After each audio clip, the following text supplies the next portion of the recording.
and welcome to Prudent Media. My name is Sachin Chatte and on this program we take a look at the latest releases. This week there are two Diwali releases. One is Ram Setu starring Akshay Kumar and the other is Ajay Devgan's Thank God. Let's take a look first at Ram Setu. In one scene in Ram Setu, a helicopter pilot says, "Stop firing in the chopper." But no one pays heed to what he has to say. And that was just one of the many unintentionally hilarious scenes in Ram Setu, which is directed by Abhishek Sharma. Now, Abhishek Sharma has a knack for comedy, as he showed us in Tere Bin Laden. This film, though, hits the bottom of the barrel. The only silver lining, if one can call it that, is that this film could make it to the so bad that it is good category. To think of it, there is hardly any redeeming factor here. Right from the screenplay to CGI and the acting, it all plummets deeper than the Indian Ocean. With a subject like Ram Setu, which has both religious and scientific connotations, the important aspect is how is it portrayed in the film. Now, barring the closing minutes, which may evoke some sentiments in the audience, in fact, few members of the audience were clapping at the end, but I'm not sure if that was a sign of appreciation or a sign of relief. But the rest of the film is completely downhill. Akshay Kumar in a wig plays Aryan. He is an archaeologist whose salt and pepper beard also keeps varying in size from shot to shot. It opens with a team of international experts from India, Pakistan and Japan who are working in Afghanistan, and they save a treasure after the destruction of the Buddha statues in Bamiyan. When Aryan first lands at the site in a helicopter, there is a man holding a placard that says, "Welcome to Bamiyan," perhaps letting the pilot know that he has landed in the right place. Later, in 2007, he is summoned by his bosses in the archaeology department to write a report that Ram Setu was formed naturally and hence it was not made by Lord Ram during his visit to Lanka to save Sita. Aryan is positioned as an atheist who believes only in evidence, and it is clear as daylight as to how his beliefs are going to change. His wife, played by Nusrat Bharucha, is a professor and reminds him constantly that disproving the Ram Setu could hurt religious sentiments, as it could question the existence of Lord Ram himself. The whole report is being made at the behest of an industrialist, played by Nasir, who has his own business interest in questioning Ram Setu and destroying it for his own purposes. Prima facie, this could still be an interesting thriller on the lines of National Treasure meets Indiana Jones, but it all descends into a farce when Aryan lands near Ram Setu for research and to gather evidence from there. The team includes a Brazilian expert in carbon dating, and I wish she would have run a test on the screenplay to see how dated that was. We also have Sandra Rebello, played by Jacqueline Fernandez, who is a doctor from Goa and who is supposed to be an environmental scientist, but she is clearly not the brightest bulb in the room, much like the rest of them. Aryan also gets a mega-sized Iron Man-like suit to explore the ocean for evidence.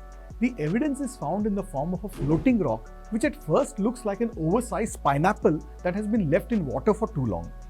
The scene then shifts to Sri Lanka while the civil war is going on, and AP, which is played by Satyadev, plays the guide who helps them with locations while the bad guys are also on their trail.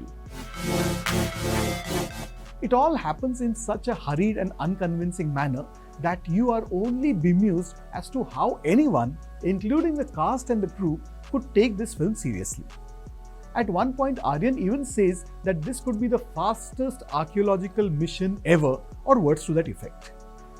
A title card keeps reminding us as to how many days are left before the Supreme Court hearing is held with regards to deciding the fate of Ram Setu. Later, a disclaimer also tells us that this is a fictionalized verdict in the film and the matter is still actually pending before the Honorable Supreme Court. There are films that bore you to death, and then there are some that entertain you in a way that is not intended. Ram Setu belongs to the latter category. The only thing I learned from this film is that the botanical name of Sanjeevani Booty is Selaginella bryopteris.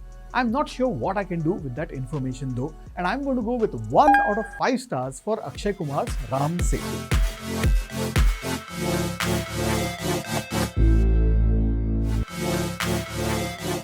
The other release of this week is Thank God, a film starring Ajay Devgan and Siddharth Malhotra.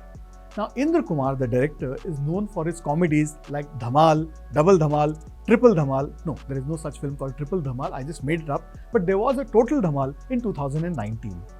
He has also had a string of hits in the 90s like Dil, Beta, Raja and Ishq, but romanticism and drama gave way for corny comedies at the turn of the century with Masti and Dhamal. The Thank God is an official remake of the Danish film called Sort Kugler, also known as What Goes Around in English. In fact, there is a dialogue in the film that makes a reference to the 2009 film.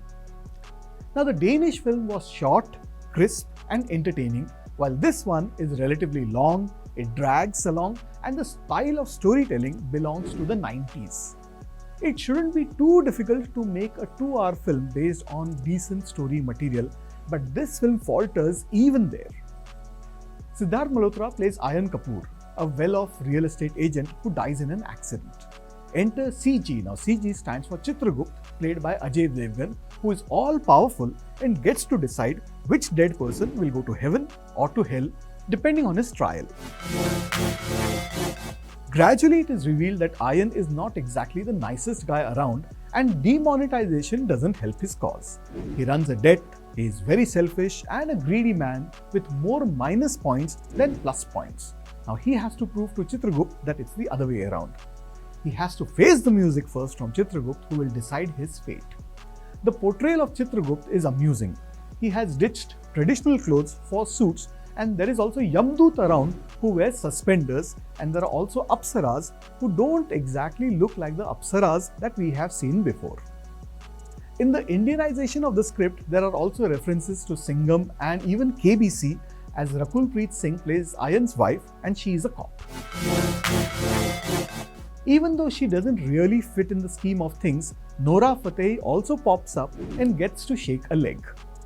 The film wants to deliver a message, but it's all too simplistic and not funny, forget about being clever. There is also a reference saying Ayan is yearning for Doordarshan in the time of streaming services today. While Doordarshan may be outdated today, but during their heyday, they had some top quality stuff.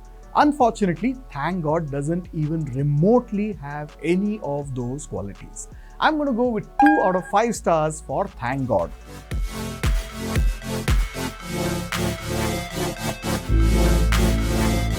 Thank God you don't necessarily have to sit through this film. Well, that's what I thought of the films that were released this week. Do let us know what you think. Do write into us. Our address is features@prudentmedia.in. And I'll be back with you next week with more movie reviews. Till then, it's goodbye from me.